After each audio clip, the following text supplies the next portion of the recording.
O manual de um automóvel alerta sobre os cuidados em relação à pressão do ar no interior dos pneus. Recomenda-se que a pressão seja verificada com os pneus frios, a temperatura ambiente. Frio no sentido de não é congelando, é a temperatura ambiente.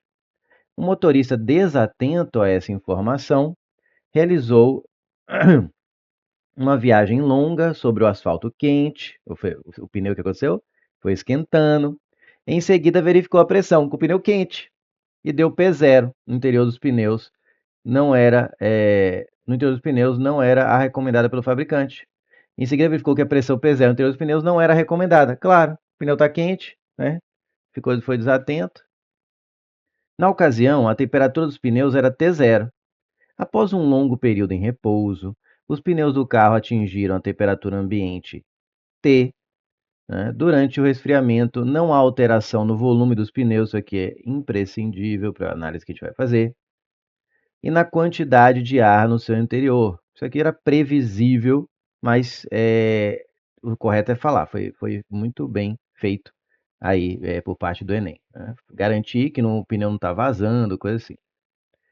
Considere o ar dos pneus um gás perfeito, também denominado gás ideal. Exatamente, ele tem que falar isso também para me autorizar a usar a equação dos gases ideais, que é o que eu vou precisar para fazer uma análise dessa questão e poder inferir qual é o formato do gráfico.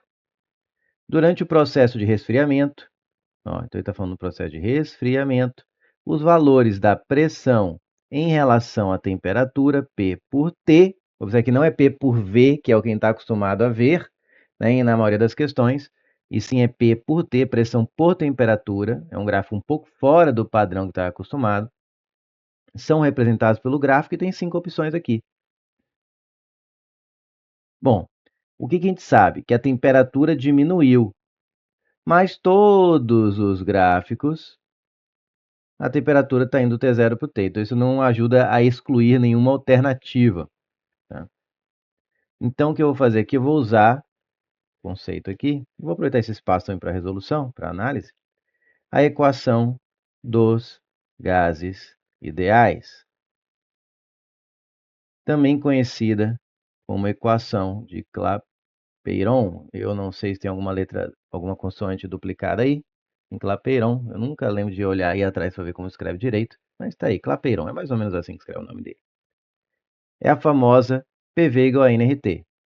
PV, P vezes V, igual a N vezes R vezes T. A parte teórica que eu preciso saber para resolver essa questão é essa equação aqui.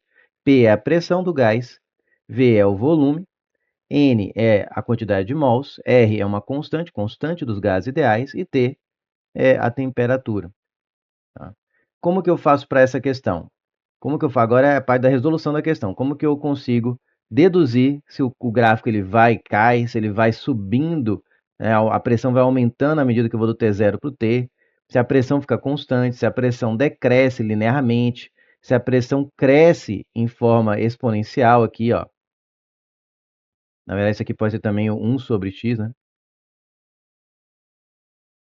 Então, eu vou te ensinar a fazer análise para diversas questões. Né? Você pega a equação de Clapeyron, aqui é um método prático, tá? Então, presta atenção. E para essa questão, circula ou marca de qualquer jeito, algum jeito, sublinhando, quadrinho, quadradinho, enfim. Quais são as grandezas dessas 5 aí que eu já falei, que não estão variando, que estão firmes e constantes de um estado para o outro, que é pneu quente, pneu frio. Vamos lá?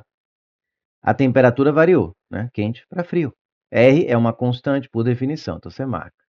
N tem a ver com a quantidade de gás exterior do pneu. Ele falou que não varia. Cadê? Eu sublinhei. Os derivados dos pneus no gás perfeito, cadê? E na não há alteração no volume dos pneus e na quantidade de ar no seu interior. Se não há variação na quantidade de ar, então N, o número de mols, é constante de um estado para o outro. E o que mais? O volume do pneu não se altera. Isso mata a questão. Ó. Não há alteração no volume dos pneus. E como você sabe, um gás ocupa todo o volume ali. Pronto. Aí agora a segunda etapa. Tudo que tiver quadradinho, você joga para o membro da direita, o segundo membro da equação. Tudo que não tiver o quadradinho vermelho, você joga para a esquerda. Ou, se você preferir, deixa tudo que é vermelho à direita Tem duas formas de fazer essa análise. Uma é passa o V para lá, para se juntar aos outros amiguinhos que são constantes, vai ficar NR sobre V vezes T. Como N é constante para essa questão, R é constante por definição, V é constante para essa questão também, então essa conta N vezes R dividido por V dá sempre o mesmo valor constante, chamado de K. E o que está escrito aqui? Que P é igual a K vezes T, ou seja, pressão e temperatura são diretamente proporcionais. Qual que seria um outro de chegar na mesma conclusão? Você passa, eu prefiro essa segunda que eu vou fazer agora, mas talvez não seja que fique mais clara para você. Aí você decide. Passa tudo que não tem quadradinho para a esquerda, primeiro membro, P sobre T, passa dividindo, né? E tudo que tem para a direita, NR sobre V. Mesma conclusão, como isso aqui não varia, esse não varia, esse não varia, essa conta não varia. Portanto, P sobre T, apesar da pressão e a temperatura variarem de um estado para outro, a razão P sobre T não varia.